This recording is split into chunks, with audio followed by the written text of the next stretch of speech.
కర్మ ధ్యానం ఎందరో జీవితాల్లో వెలుగులు నింపిన వంశీ మాస్టర్ గారికి, సుకన్య మేడం గారికి నా ఆత్మ ప్రణామాలు. సరస్వతి సద్గురు గ్రూప్ నడిపిస్తున్న మన గురుగారైన హైమ మేడం గారికి నా ఆత్మ ప్రణామాలు. ధ్యాన మిత్రులందరికీ నా ఆత్మ ప్రణామాలు. ఇంకా సమస్త గురుమండలికి, కృష్ణ పరమాత్మనికి కూడా నా ఆత్మ ప్రణామాలు. సో ఫ్రెండ్స్, ఈరోజు ఒక చిన్న టాపిక్ తో నేను మీ ముందుకు వస్తున్నాను. అది ఏంటంటే, చాలా మంది అంటే కష్టాలు వస్తున్నాయి, మాకే కష్టాలు వస్తున్నాయి అని చెప్పేసి దిగులు పడడం, బాధపడడం చేస్తూ ఉంటారు కదా. సో ఆ కష్టాలు అనేవి మంచి వాళ్ళకే కష్టాలు వస్తాయా? మనమంతా మంచి వాళ్ళమే, మనమంతా ధర్మాత్ములమే, మనం ధర్మ మార్గంలోనే ఉన్నాము, అయినా మనకే కష్టాలు ఎక్కువ వస్తున్నాయి.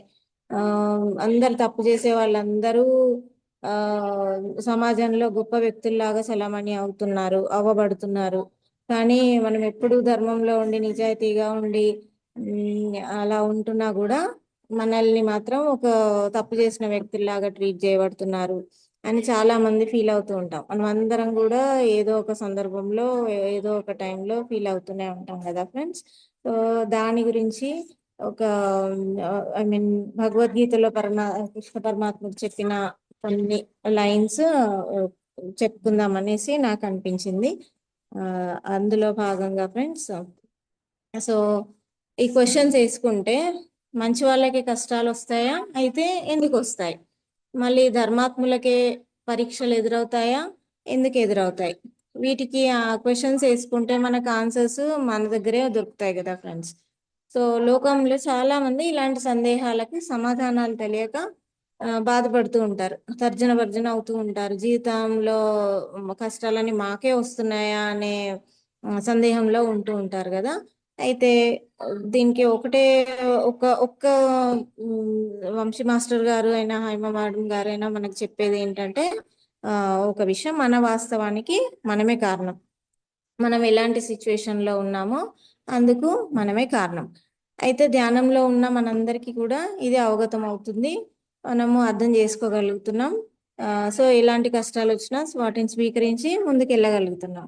కానీ ఇతరులు, వేరే వాళ్ళకి మాత్రం చాలా మందికి చిన్న కష్టం వచ్చినా కూడా మాకే వచ్చింది అని చెప్పి తలుచుకొని ఫీల్ అవ్వడం, బాధపడడం, టైం అంతా వేస్ట్ చేయడం.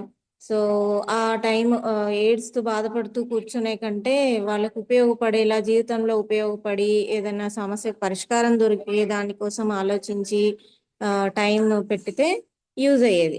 అలా కాకుండా వాళ్ళు వాళ్ళ జీవితంలో కొంత భాగాన్ని వాళ్ళు స్వయంగా వాళ్ళకు వాళ్ళే నష్టపోతున్నారు. సో యాక్చువల్లీ కష్టాల నిజ రూపం ఏంటి? నిజంగా కష్టాలు మనల్ని నాశనం చేయడానికే వస్తాయా, మనల్ని బాధ పెట్టడానికే వస్తాయా? ఒకసారి ఆలోచిస్తే మనకు సొల్యూషన్ అక్కడే దొరికిపోతుంది కదా ఫ్రెండ్స్. అంటే వాళ్ళని మనం క్వశ్చన్ చేసుకున్నా కూడా మనకు అనిపిస్తుంది కదా. సో ఇప్పుడు ఫర్ ఎగ్జాంపుల్, బంగారం ఉంది ఫ్రెండ్స్. బంగారం మనకు దొరకాలంటే ముందు ఎక్కడి నుండి వస్తుంది? అది గనుల నుంచి తవ్వకం ద్వారా వస్తుంది. అది ముడి ముడి బంగారం లాగా వస్తుంది కదా. దాన్ని మనం వాళ్ళు అగ్నిలో వేసి, అంటే కుంపట్లో వేసి, నిప్పు కుంపట్లో వేసి బాగా కాలిస్తే, కాల్చగా తర్వాత అది ఆ చక్కటి బంగారం లాగా వస్తుంది కదా. అంటే అది ఆ కష్టాలని, అరే ఆ బంగారం కనుక అనుకుంటే, అది అది నాకు ఇంత వేడిని నేను తట్టుకోలేను అని అనుకుంటే, అది బంగారం లాగా అవ్వకపోయేది. మనకి అంత అందరికీ ఇష్టమయ్యే మెటల్ లాగా ఉండిపోకపోయేది. సో అట్లా తర్వాత ఆ, ఇంకొకటి ఏంటంటే, ఇంకొక ఎగ్జాంపుల్ ఏంటంటే ఫ్రెండ్స్, సో మనం అంటే కష్టాలను ఓర్చుకుంటూ ఉంటే అది తర్వాత మనకే ఉపయోగపడుతుంది, మన జీవితంలో అవసరం అవుతుంది, మన జీవితంలో ఎదగడానికి ఉపయోగపడుతుంది అని చెప్పి మనం అర్థం చేసుకోవాలి. సో ఇందుకు ఉదాహరణగా ఒక చిన్న కథ చెప్తాను ఫ్రెండ్స్. అదేంటంటే, ఒక శిల్పి రాళ్ళని కొట్టి శిల్పాలుగా తయారు చేస్తూ ఉంటాడు. సో తయారు చేస్తున్నప్పుడు ఒక రాయి కొంచెం చెక్కగానే అది నొప్పిని ఓర్చుకోలేక బాధపడుతూ ఉంటుంది. అమ్మో నాకొద్దు, నేను భరించలేను, ఈ నొప్పి భరించలేను, అమ్మో అమ్మో అని చెప్పేసి అది పదే పదే అంటూ ఉంటుంది. ఎంత చేయబోయేసరికి ఒక చెయ్యేసినా కూడా అది తట్టుకోలేకపోతూ ఉంటుంది. సో ఆ శిల్పి ఏం చేస్తాడు, ఆ రాయిని పక్కన పెట్టేస్తాడు, ఇంకో రాయి తీసుకొని దాన్ని చెక్కడం మొదలు పెడతాడు. అది ఓర్చుకుంటుంది, ఓరిమితో ఉంటుంది, చక్కటి శిల్పంలా తయారవుద్ది. సో ఆ తర్వాత ఆ శిల్పాన్ని కొనుక్కొని కొంతమంది దేవాలయంలో ప్రతిష్ఠించి, అమ్మవారి రూపాన్ని ప్రతిష్ఠించి పూజలు చేస్తూ ఉంటారు. సో అదే దేవాలయంలో ఈ పక్కన పడేసిన ఆ రాయిని దేవాలయం కట్టినప్పుడు మెట్లు ఎక్కి లోపలికి వెళ్తారు కదా, ఆ మెట్టు కింద దాన్ని వేశారన్నట్టు. ఎందుకంటే అది మామూలు రాయి కిందనే కాబట్టి దానికి వాల్యూ లేదు కాబట్టి అలా అనమాట. సో అప్పుడు ఆ రాయి అనుకుంటుంది అనమాట. సో ప్రతిరోజు ఆ దేవాలయానికి అందరూ గ్రామస్తులందరూ వెళ్తూ దర్శనం చేసుకోవడానికి ఆ బండను తొక్కి మెట్టులాగా తొక్కుతూ లోపలికి వెళ్ళి అమ్మవారిని దర్శించుకొని వెళ్తూ ఉంటారు.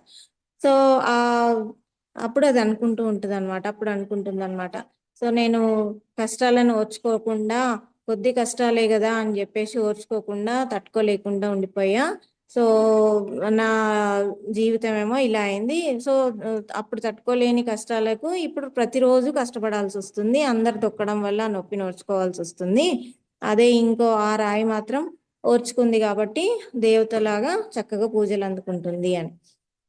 సో దీన్ని బట్టి మనం అర్థం చేసుకోవచ్చు ఫ్రెండ్స్, కష్టాలు అనేవి శాశ్వతం కావు, టెంపరీ అన్నమాట. కొద్ది రోజులు అనేవి కష్టాలు అనేవి మనం ఓర్చుకున్నామంటే తర్వాత ఫలితం అనేది చాలా చక్కగా ఫ్రూట్ఫుల్ గా ఉంటుంది అని. సో ఇంకొకటి ఏంటంటే భగవంతుడికి ఆ భగవంతుడు ఎవరినైతే కష్టపెడుతున్నాడో వాళ్ళు ఆ పరమాత్మనికి అత్యంత ప్రీతిపాత్రులైన వారు అన్నమాట. అంటే సమర్థవంతుడైన సైనికునిగా తయారు చేయడానికి ఆ భగవంతుడు కొందరిని చూస్ చేసుకుంటాడంట ఫ్రెండ్స్. సో వారికి ఆ కష్టాలు ఇస్తూ వాళ్ళని ట్రైన్ అప్ చేస్తూ ఉంటాడు. అంటే ఇప్పుడు వంశీ మాస్టర్ గారు కూడా మనకి చెప్తూ ఉంటారు కదా ఫ్రెండ్స్, ఏంటంటే కష్టాలు అనేవి శిక్షలు అనేవి శిక్షించడానికి కాదు, శిక్షణ ఇవ్వడానికి, శిక్షణ నేర్చుకోవడానికి మనం ఇక్కడికి వచ్చామని. సో ఆ శిక్షణ నేర్చుకోవాలి, అంటే నీకు శిక్షణ నేర్చుకోవడం వల్ల మనము ఉన్న స్థితి నుంచి ఉన్నత స్థితికి ఎదుగుతూ ఉంటాం అనమాట. ఓకే, సో అలా అనమాట. సో కష్టాలు మనల్ని శిక్షించడానికి కాదు, శిక్షణ ఇవ్వడానికి అని తెలుసుకోవాలి. అండ్ మనల్ని రాటుదేలిన పదునైన అస్త్రంలా ఆ భగవంతుడు తయారు చేయడం కోసం మనల్ని ఈ భూమి మీదకి పంపిస్తాడంట. సో అయితే సాన పట్టగా పట్టగా ఒక రాయి కూడా ఎప్పుడైతే బాగా సానబెట్టి పెడతామో వజ్రం ఉంది ఫ్రెండ్స్. ఆ వజ్రం అనేది మనకు వజ్రంలా ముందైతే కనిపించదు కదా, మామూలు రాయిలానే అనుకుంటాం మనం. దాన్ని ఎప్పుడైతే సానబెట్టి బాగా చేస్తామో అప్పుడే అది వజ్రంలాగా మెరుపును సంతరించుకుంటుంది. ఆ తర్వాత ఆ మాణిక్యంలాగా మార్పు చెంది ఆ మాణిక్యము ఆ వైడూర్యం ఆ పరమాత్మని ఆభూషణాలలో అలంకార వస్తువులాగా మిగిలిపోతుంది. అంటే ఆ మామూలు రాయి అనుకున్న మనము దానికి ఎంతటి స్థాయి కలిగిందో చూడండి. అది ఓర్చుకుంది, అది కోస్తున్నప్పుడల్లా, దాన్ని సానబెట్టినప్పుడల్లా దానికి ఎంతో రాపిడయి అది భరించినందుకు దానికి ఎలాంటి పరిస్థితి వచ్చింది, చక్కగా ఆ భగవంతుని సన్నిధిలో ఫర్ ఎవర్ ఉండే విధంగా స్థానం పొందగలిగింది. సో అలాగే మనం కూడా అనుకోవాలి ఫ్రెండ్స్. సో మనం ఎన్ని పురాణాల కథలు చూసుకున్నా కూడా మనకు అర్థమవుతుంది కదా, చాలా మంది భగవంతుడు తన ప్రియ భక్తులకు ఎన్నో కష్టాలకు గురి చేస్తూ ఉంటాడు. ఓకే ఫ్రెండ్స్, వారిని పరీక్షించి మిగతా వారికి ఉదాహరణగా, వీరి జీవితాన్ని మిగతా వారికి ఉదాహరణగా చూపించడానికి ప్రయత్నం చేస్తూ ఉంటారనమాట. ఆ తర్వాత ఫైనల్ గా తనలో ఐక్యం చేసుకుంటాడు. అదే కదా ఫ్రెండ్స్. సో ఇప్పుడు మనకు తెలుసు కదా ఫ్రెండ్స్, అన్నమయ్య ఉన్నాడు. అన్నమయ్య ఈ భూమి మీద జన్మ తీసుకొని చక్కగా నార్మల్ పర్సన్ లానే ఉండిపోతాడు. కానీ ఎప్పుడైతే ఆయనకి ఎన్లైటన్మెంట్ జరుగుతుందో అప్పుడు చక్కటి సంకీర్తనలు రాశాడు. ఎన్నో వేల సంకీర్తనలు రాశాడు. ఎంతో అద్భుతమైనవి, వాటిలో ఎంతో చక్కటి భావం కలిగినవి. ఇంకా మళ్ళీ ఇంకొకటి ధర్మ ప్రచారం చేశాడు. కులమత భేదభావాలు భగవంతుని దృష్టిలో ఉండవు అని చాటి చెప్పాడు. అంటే ఆ, అన్ని కులాలు అన్ని మతాలు కూడా మతాల డిఫరెన్సెస్ వైషమ్యాలు అనేవి భగవంతునికి ఉండవు, అన్ని జీవులు కూడా సమానమే ఆ భగవంతుని దృష్టిలో అని చెప్పేసి ఆయనే చక్కగా ఆయన సంకీర్తన రూపంలో చాటి చెప్పాడు. సో అలా రాస్తూ రాస్తూ జీవితాంతం తను రాసి ఆ తర్వాత ఆ స్వామిలో ఐక్యమయ్యాడు. శ్రీరామదాసు ఆయన కూడా అంతే.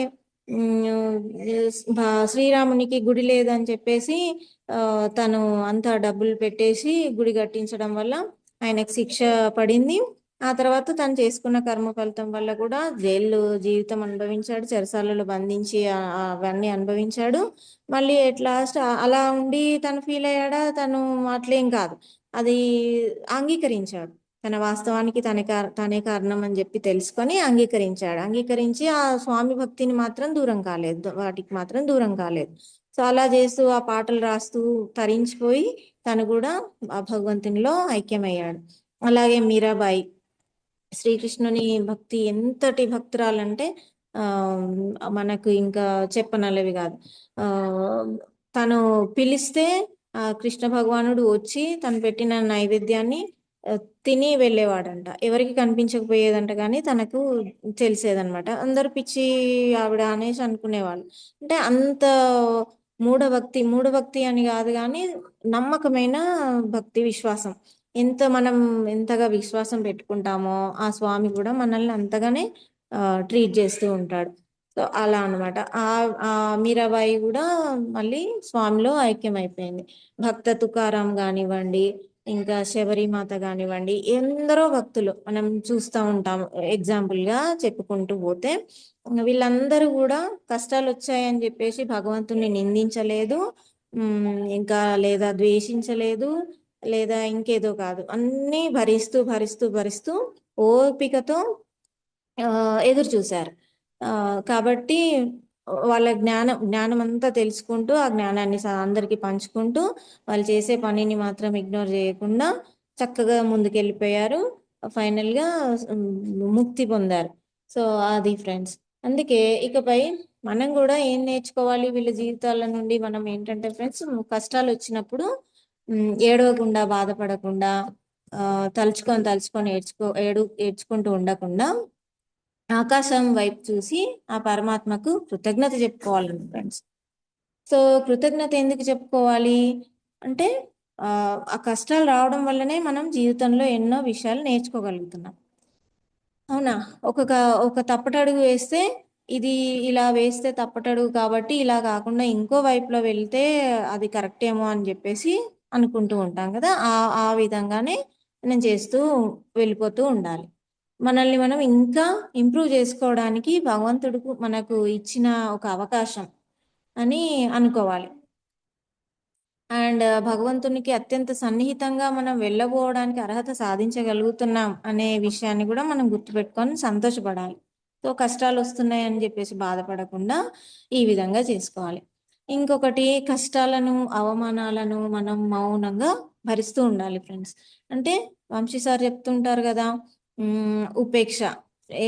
వాళ్ళు ఉపేక్షించాలి ఉపేక్షించాలి ఉపేక్షించాలి, వాళ్ళు ఏమైనా కూడా మనము వదిలేయాలి, పట్టించుకోవద్దు, లోపలికి తీసుకోకూడదు.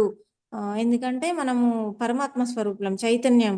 మన చైతన్యం చూసుకోవాలి కానీ వాళ్ళు అలా అన్నారు ఇలా అన్నారు అని చెప్పేసి బాధపడుతూ ఉండొద్దు. వాటిని ఆ కళంకాలని మనం లోపలికి తీసుకోకూడదు. ఎందుకంటే మనం కూడా అవన్నీ వాళ్ళు ఎవరో అంటున్నారు అని చెప్పితే అనుకుంటే వాళ్ళు అనేవన్నీ కూడా మనం గతంలో వాళ్ళని చేసిన వాళ్ళమే అయి ఉండొచ్చు. మన వాస్తవానికి మనమే కారణం. మనము భూమి మీదకి జన్మ తీసుకుంటున్నామంటే ఫ్రెండ్స్, ప్రతి ఒక్కటి కూడా డిజైన్ చేసుకొని ప్లాన్ చేసుకొనే వస్తాం. మన సంబంధికులు కానివ్వండి, మన జీవితంలో తారసపడే ప్రతి ఒక్క వ్యక్తి కానివ్వండి, ప్రతి ఒక్క జీవి కానివ్వండి, మనకి ఏదో ఒక సంబంధ బాంధవ్యాలు గతంలో ఉన్నాయి కనుకనే వాళ్ళు వస్తారు మన జీవితంలోకి. సో వాళ్ళు బాధ పెట్టినా కష్టపెట్టినా అది మనం నేర్చుకోవడానికే అని చెప్పేసి అనుకోవాలి, అంగీకరించాలి. ఆ తర్వాత నేను గతంలో వాళ్ళని బాధ పెట్టి ఉంటాను అందుకే నాకు ఈ బాధ కలుగుతుంది అని చెప్పేసి ఆ పశ్చాత్తాపంలో ఉండాలి. ఆ తర్వాత ప్రాయశ్చిత్తం చేసుకోవడానికి కూడా ప్రయత్నించాలి కదా ఫ్రెండ్స్. సో ఆ విధంగా మనం ఉండాలి.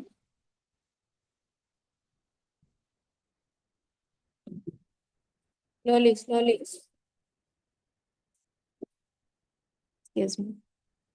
సో ఆ కష్టాలన్నీ ఒకప్పుడు మనం ఎవరికో చేసినవే మనకు ఇప్పుడు తిరిగి వచ్చాయి. ఆ ఇంకా ఒక ఎగ్జాంపుల్ ఫ్రెండ్స్, మనం ఉమ్, భీష్మ పితామహుడు ఉన్నాడు. కురుక్షేత్ర యుద్ధంలో భీష్మ పితామహుడు ఉన్నాడు. సో ఆయన ఏంటంటే wounded అవుతాడు కదా ఫ్రెండ్స్. అర్జునుడు వేసిన బాణాలకి ఆయనకి తగిలి ఉంటుంది కదా. కాకపోతే ఆయనకి ఆ అంపశయ్య మీద ఉంటాడు. అంపశయ్య మీద బాణాల బెడ్ మీద పడుకొని ఉంటాడు. సో ఎందుకు తను అలా శిక్షించుకున్నాడు తనని, తన బాడీని?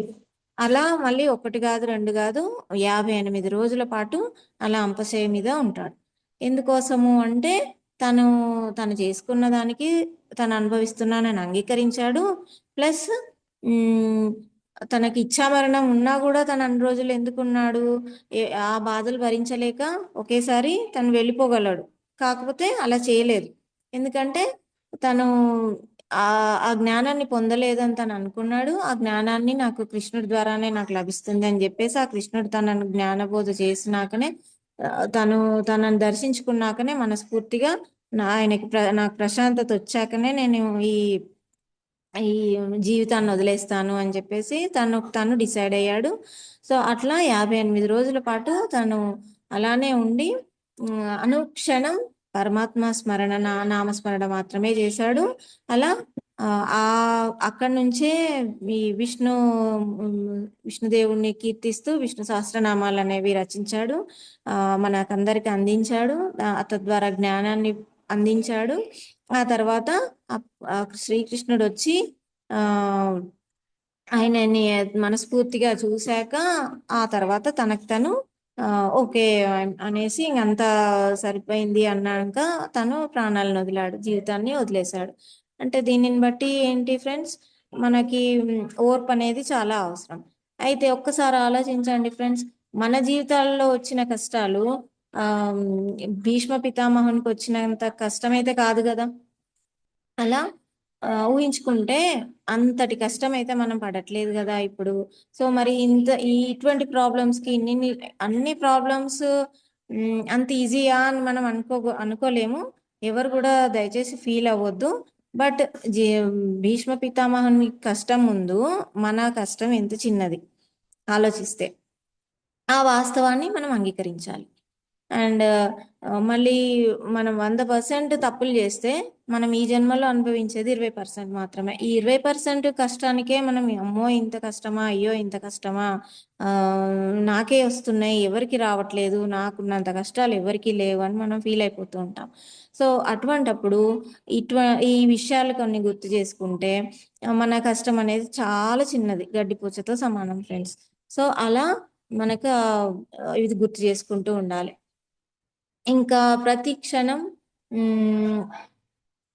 ఇంకా మనకు ఎప్పుడు కూడా సరే ఫ్రెండ్స్, మనం ఏం చేస్తామంటే ఒక మొక్క ఉంది, ఒక మొక్క నాటుతాము, ఒక విత్తనం పెట్టేసి ఒక మొక్కను నాటుతాము. ఆ మొక్కను చెట్టు అయ్యేదాకా ఎదురు చూస్తాం, దాన్ని సంరక్షిస్తాం, రోజు నీళ్లు పోస్తూ చూసుకుంటుంటాం. ఆ చెట్టు అయ్యాక ఎప్పుడు పూలు పూస్తుందా అని ఎదురు చూస్తాం, పూలు పూసాక కాయలు వస్తాయా అని చూస్తాం, ఆ కాయలు వచ్చాక పండు ఎప్పుడు అవుతుందా అని ఎదురు చూస్తూ ఉంటాం. సో ఆ పండు అయ్యాక చక్కగా కోసుకొని ఆ భగవంతునికి ప్రసాదంగా పెట్టి ఆ తర్వాత నైవేద్యంగా పెట్టి ఆ తర్వాత మనం ప్రసాదంగా తీసుకుంటాం. అది ఎంతో ఆస్వాదనతో చక్కగా రుచికరంగా ఎంజాయ్ చేస్తూ తింటాం అనమాట. సో ఒక చెట్టు విత్తనం నాటి అది చెట్టు అయ్యి పూలు పూసి కాయలయ్యి పండయ్యేదాకా మనం ఎంత ఓపికతో ఎదురు చూస్తాం కదా ఫ్రెండ్స్.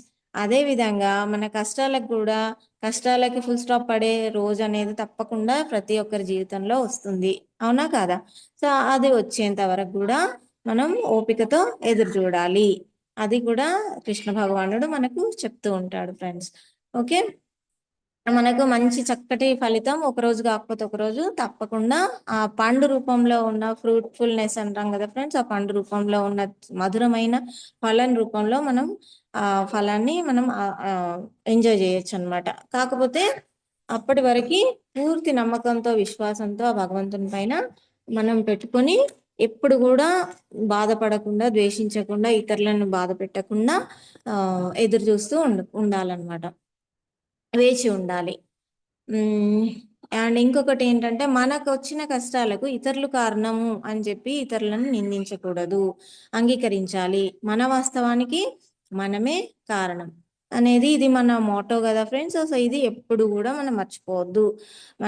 మనకు మంచి ఎదురైనా, చెడైన ఎదురైనా, కష్టమైన, సుఖమైన మన వాస్తవానికి మనమే కారణం అనేది 100% మనం తీసుకోవాలి. ఓకే. సో కాలాలు మారుతూ ఉంటాయి.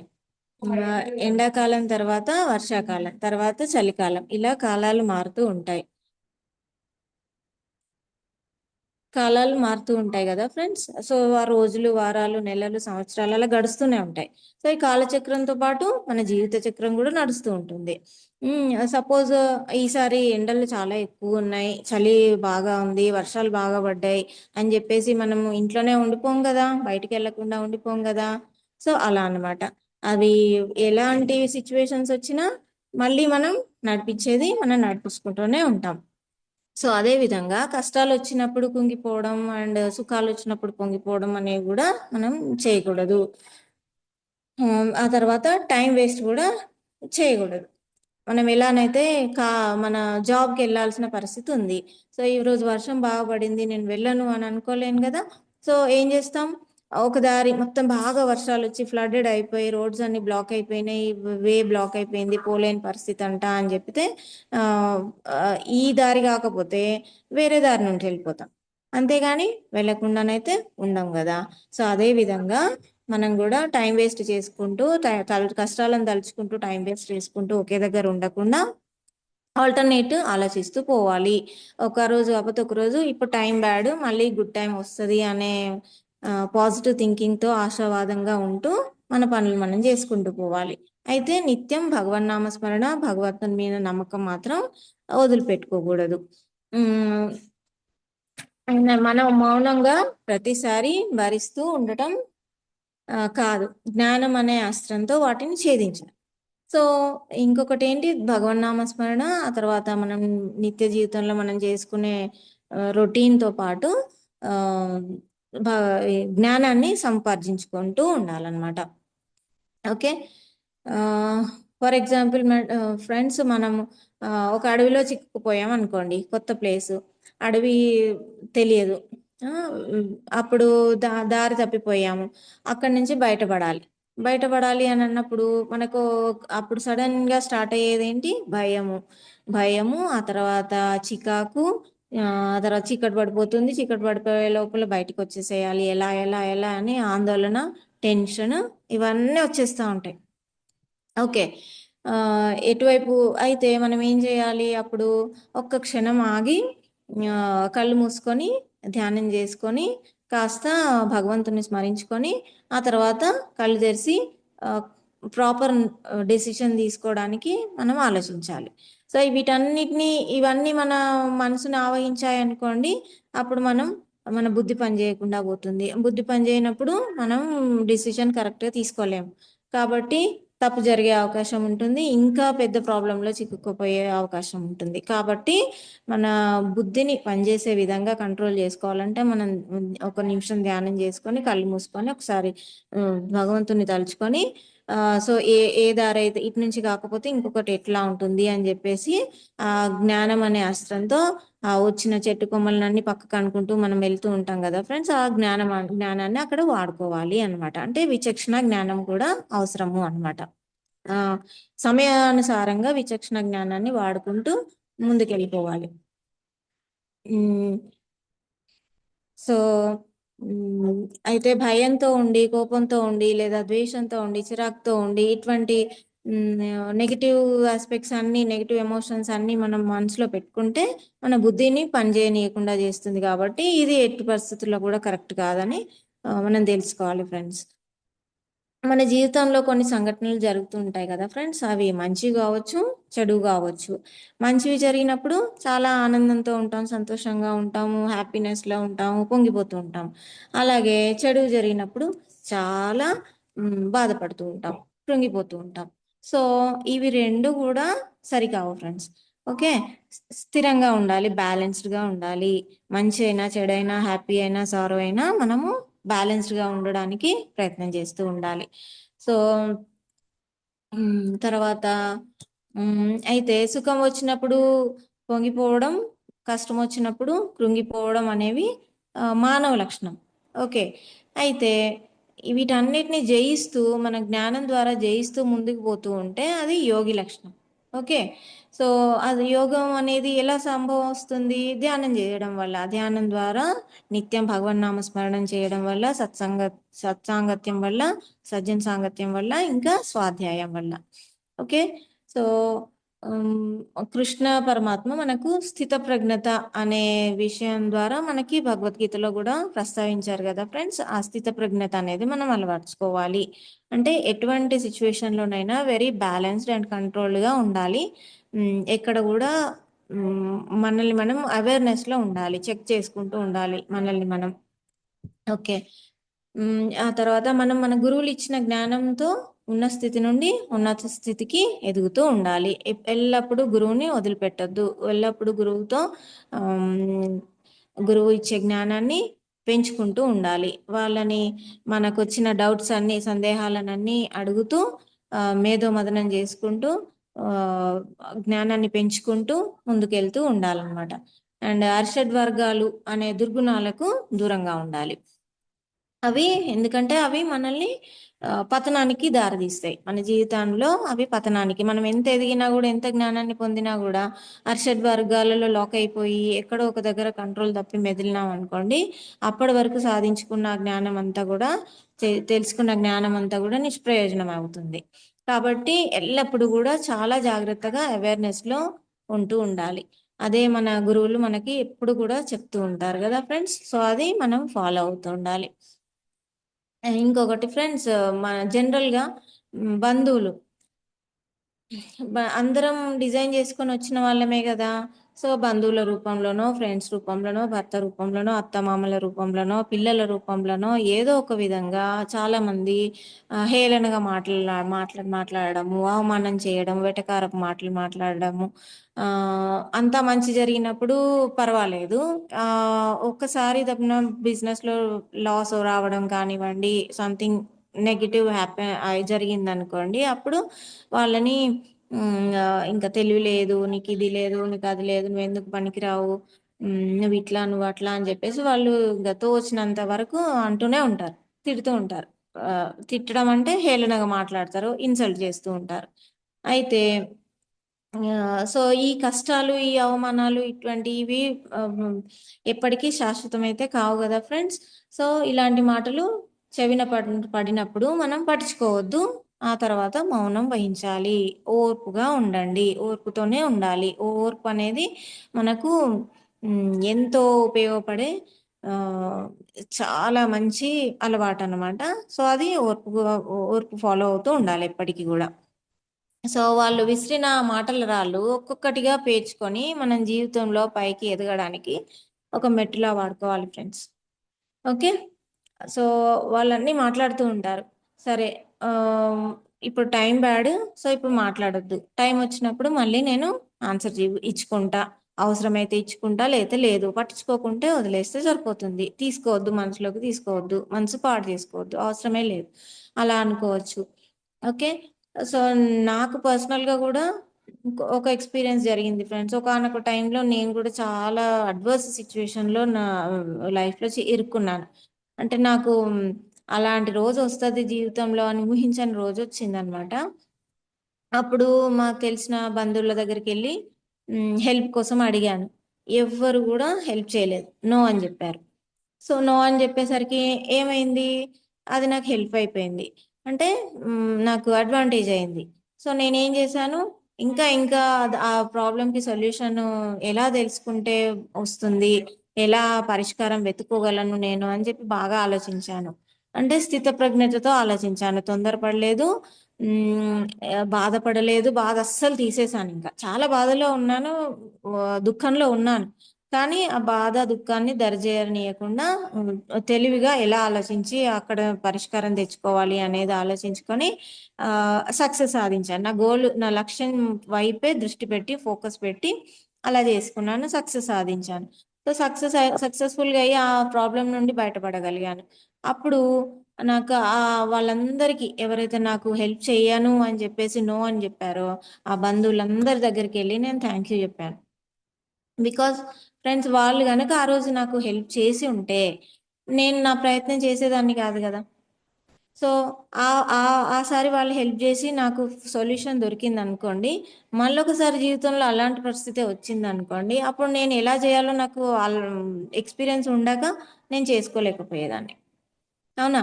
సో, కాబట్టి ఈ కష్టాలనేవి మనకి నేర్పించడానికే, శిక్షణనివ్వడానికే వస్తాయి అనేది నేను బాగా నమ్ముతాను ఫ్రెండ్స్.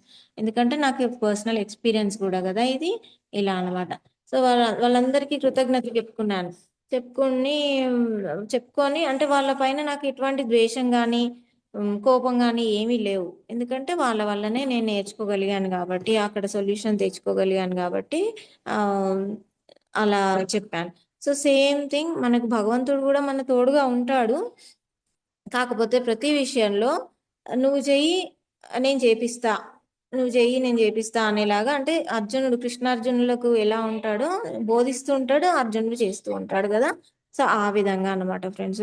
ఎల్లప్పుడూ భగవంతుడు మనలోనే ఉన్నాడు. మన చుట్టుపక్కల ప్రతి జీవిలో ఆ పరమాత్మ ఉన్నాడు గాబట్టి, ఆయన మనకు తోడుగా ఉన్నాడు అనే నమ్మకంతో, విశ్వాసంతో మనం ముందుకు స్టెప్పేస్తూ పోవాలి. అప్పుడు కంపల్సరీ మనకి కష్టాల నుంచి అంటే కష్టాలొచ్చినా గూడా బాధనేది కలగదు మనకి. దుఃఖం అనేది కలగదు. మనం ఆ కష్టాలను అంగీకార భావం ఉంటే చక్కగా జయించగలుగుతాము అనేది నా ఉద్దేశ్యం ఫ్రెండ్స్. సో, ఇలా ఈ కొన్ని పాయింట్స్‌తో నేను మీ ముందుకొచ్చాను. అదే మంచి వాళ్ళకే కష్టాలొస్తాయా? ధర్మాత్ములకే కష్టాలొస్తాయా? కష్టాలను ఎదుర్కోవడం ఎలా? హ్మ్. భగవంతుడికి కష్టాలు పెట్టడం ఇష్టమా? మంచి వాళ్ళకే కష్టాలు పెట్టడం ఇష్టమా? అంటే కాదు. భగవంతునికి ప్రియమైన వాళ్ళకే కష్టాలనేవి ఇస్తూ ఉంటాడు ఆ భగవంతుడు. ఎందుకంటే వాళ్ళని చక్కగా రాయి నుంచి ఒక వజ్రంలా తయారు జేసుకోవడానికి, ఆ తర్వాత ఆభరణంలాగా ఆ మణిని చక్కగా ధరిస్తాడు ఆ భగవంతుడు. అంటే తనలో ఐక్యం చేసుకుంటాడు అని జెప్పేసి. సో, ఇది ఫ్రెండ్స్. ఆహ్, థాంక్ యూ సో మచ్. నాకు ఈ అవకాశం ఇచ్చిన హైమ మేడం గారికి, రాధిక మేడంకి thank you so much. And ఓపికగా విన్న ధ్యాన మిత్రులందరికీ కూడా ధన్యవాదాలు ఫ్రెండ్స్. Thank you.